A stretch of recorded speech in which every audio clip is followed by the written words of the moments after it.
നിങ്ങൾ എപ്പോഴെങ്കിലും ചിന്തിച്ചിട്ടുണ്ടോ, നിങ്ങൾ ഈ ഒരു പൊസിഷനിൽ ബെഡിൽ കിടക്കുന്ന സമയത്ത് നിങ്ങളുടെ കൈ ഓട്ടോമാറ്റിക്കായി മൊബൈൽ ഫോണിലേക്ക് പോകാനും റീൽസോ ഷോർട്സോ നോക്കി നിൽക്കാൻ വേണ്ടിയിട്ട് ഒരു ക്രേവിങ്ങോ അല്ലെങ്കിൽ ട്രിഗറിങ്ങോ ഒക്കെ വരുന്നത്? എന്തുകൊണ്ടാണ് ഇത് സംഭവിക്കുന്നതെന്നും അതിൻ്റെ പരിഹാരമൊക്കെയാണ് നമ്മൾ ഇന്ന് വീഡിയോയിലൂടെ നോക്കുന്നത് കേട്ടോ. Welcome to Jayan Sultan lifestyle. I am doctor Junaid. അപ്പോൾ ഇന്ന് നമ്മൾ നോക്കാൻ പോകുന്നത് നമ്മുടെ പോസ്ചറൽ കണ്ടീഷനിങ് എന്ന് പറയുന്ന ഒരു സംഭവമാണ്. എന്താണെന്ന് വെച്ച് കഴിഞ്ഞാൽ നമ്മുടെ മനസ്സും ശരീരവും വളരെ ഡീപ്പായി കണക്റ്റഡ് ആണ്. എന്ന് വെച്ച് കഴിഞ്ഞാൽ നമ്മൾ ചെയ്യുന്ന ഓരോ പ്രവൃത്തിയും വളരെ കൃത്യമായി നമ്മുടെ മനസ്സ് കൃത്യമായി നോട്ട് ചെയ്യുന്നുണ്ട്.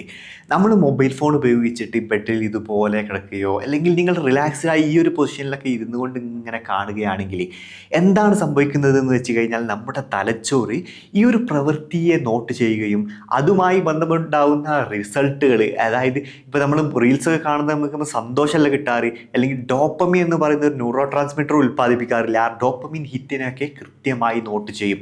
അപ്പം ഇത് ഒരു വയറിംഗ് പോലെ പ്രവർത്തിക്കും. ഈ ഒരു വയറിംഗ് സംഭവിച്ചു കഴിഞ്ഞാൽ അതൊരു ഹാബിച്വൽ ലൂപ്പ് ആവും. എന്ന് വെച്ച് കഴിഞ്ഞാൽ വീണ്ടും ഈ ഒരു പോസ്റ്ററിലോ അല്ലെങ്കിൽ ഇതുമായി സിമിലാരിറ്റി ഉള്ള ഒരു പോസ്റ്ററിലേക്ക് നമ്മൾ വരുന്ന സമയത്ത് പോലും നമുക്ക് ആ ഒരു പ്രവൃത്തി ചെയ്യാൻ വേണ്ടി തോന്നും. എന്ന് വെച്ചാൽ മൊബൈൽ ഫോൺ കയ്യിലെടുത്ത് നമ്മൾ സ്ക്രോൾ ചെയ്തുകൊണ്ടിരിക്കും. ഈ ഒരു കാരണം കൊണ്ട് ഒരുപാട് ആളുകൾ ബുദ്ധിമുട്ടിക്കുന്നുണ്ട്. എന്തുകൊണ്ടാണെന്ന് വെച്ച് കഴിഞ്ഞാൽ ഇങ്ങനെ നമ്മൾ മൊബൈൽ ഫോൺ ഒരുപാട് ഉപയോഗിച്ച് കഴിഞ്ഞാൽ മൊബൈൽ ഫോൺ അഡിക്ഷൻ കാരണം നമുക്ക് പലതരത്തിലുള്ള മാനസിക പ്രശ്നങ്ങൾ വരുന്നുണ്ട്. ഫോക്കസ് കുറയാൻ, മെമ്മറി കുറയാൻ, നമ്മുടെ മനസ്സ് കൃത്യമായി ചിന്തിക്കാൻ പറ്റാത്ത അവസ്ഥ, ബ്രെയിൻ ഫോഗ് എന്ന് പറയുന്ന ഒരു അവസ്ഥയൊക്കെ ഇപ്പോൾ ആളുകൾ ഒരുപാട് ബുദ്ധിമുട്ടുകൊണ്ടിരിക്കുന്നുണ്ടല്ലോ. അതിൻ്റെയൊക്കെ പ്രധാനപ്പെട്ട കാരണം ഇതുപോലെ കൂടുതലായുള്ള സ്ക്രീൻ ടൈമാണ് എന്നുള്ളത് നമ്മൾ മനസ്സിലാക്കണം. അപ്പോൾ ഈ ഒരു പ്രശ്നത്തിൽ നിന്ന് പരിഹാരം നേടാൻ വേണ്ടിയിട്ട് as A yoga and naturopathy physician എനിക്ക് നിങ്ങൾക്ക് സജസ്റ്റ് ചെയ്യാനുള്ള ഏറ്റവും മികച്ച സൊല്യൂഷനാണ് യോഗ ആസനകൾ എന്ന് പറയുന്നത്. യോഗ ആസനകൾ എന്താണെന്ന് വെച്ച് കഴിഞ്ഞാൽ പലതരത്തിലുള്ള പോസ്ചറുകളാണ്. നമ്മളൊരു പ്രത്യേക തരത്തിലുള്ള പോസ്ചറുകളിൽ നിന്നുകൊണ്ട് നമ്മൾ ഒരു വസ്തുവിലേക്കോ അല്ലെങ്കിൽ ഒരു പോയിന്റിലേക്കോ അല്ലെങ്കിൽ നമ്മുടെ ബ്രീത്തിങ്ങിലേക്കോ ഒക്കെ നമ്മൾ കോൺസെൻട്രേറ്റ് ചെയ്യുക അല്ലെങ്കിൽ ഫോക്കസ് ചെയ്യുന്ന ഒരു ടെക്നിക്കാണ്. കുറച്ച് നിശ്ചിത സമയത്തേക്ക്, അതായത് 10-20 സെക്കൻഡുകളിലേക്കായിരിക്കും നമ്മൾ ഈ ഒരു കാര്യം ചെയ്യാറുള്ളത്. അപ്പോൾ അത്തരത്തിലുള്ള പോസ്ചറുകൾ നമ്മൾ ചെയ്യുന്ന സമയത്ത് നമ്മുടെ ബ്രെയിനിനെ നമ്മൾ റീവയർ ചെയ്യുകയാണ്. ഈ ഒരു ഹാബിച്വൽ ലൂപ്പിൽ നിന്ന് നമുക്ക് ബ്രേക്ക് ചെയ്യാൻ അതുമുഖേന നമുക്ക് സാധിക്കുന്നതുമാണ്. അപ്പോൾ അതിനു വേണ്ടിയിട്ടുള്ള 3 യോഗാസനങ്ങൾ ഏതൊക്കെയാണെന്ന് നോക്കാം. ഒന്നാമത്തേതാണ് താടാസനം. ഇപ്പം നിന്നുകൊണ്ടിട്ടുള്ള ഒരു പോസ്ചറിലാണെന്ന് ചെയ്യാം. നമുക്ക് എപ്പോഴൊക്കെ ഈ ഒരു ക്രേവിങ്ങോ ട്രിഗറിങ്ങോ ഒക്കെ വരുന്ന സമയത്ത് നമ്മൾ എന്ത് ചെയ്യാം, നമ്മുടെ പോസ്ചർ മാറ്റിയിട്ട് നിവർന്ന് നിന്നുകൊണ്ട് നമ്മുടെ കൈകൾ ഇതുപോലെ മുകളിലേക്ക് ഉയർത്തുകയും കാലിൻ്റെ ഹീൽസ് തറയിൽ നിന്ന് ഉയർത്തി മുന്നിൽ ഒരു പോയിന്റ് ഒരു 10 സെക്കൻഡുകൾ നോക്കി നിൽക്കുന്ന ഒരു ആസനയാണ് ഈ താടാസന എന്ന് പറയുന്നത്.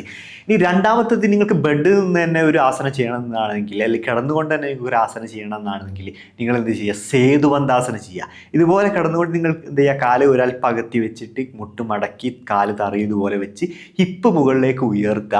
കഴിയുന്നതും ചിഹ്നം നിങ്ങളുടെ ചെസ്റ്റിനോട് ചേർത്ത് വെക്കാൻ വേണ്ടി നോക്കുക. 10 സെക്കൻഡ് നിങ്ങളുടെ ബ്രീത്തിങ്ങിൽ കോൺസെൻട്രേറ്റ് ചെയ്തുകൊണ്ട് നിൽക്കുന്ന ആസനയാണ് ഈ സേതുബന്ധാസന എന്ന് പറയുന്നത്.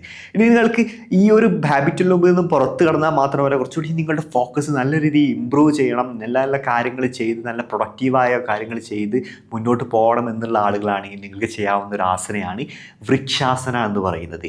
അപ്പോൾ ഒരു കാലിൽ നിന്നുകൊണ്ട് ബാലൻസ് ചെയ്യുന്ന ഒരു ആസനമാണ് വൃക്ഷാസന. ഇത് ചെയ്യുമ്പോൾ എന്താണ് ചെയ്യേണ്ടത്, നമ്മുടെ ഒരു കാല് മടക്കി ഇത് കാലം മടക്കണമെങ്കിൽ വലതു തുടൻ്റെ ഉള്ളിലേക്ക് വെക്കുക. 2 കൈകളും മുകളിലേക്ക് ഉയർത്തി നമസ്കാര മുദ്രയിൽ പിടിച്ച് മുന്നിൽ ഒരു പോയിന്റിൽ ഒരു പർട്ടിക്കുലർ സമയത്തേക്ക് നോക്കി നിൽക്കുന്ന ഒരു ആസനയാണ് ഈ വൃക്ഷാസന എന്ന് പറയുന്നത്.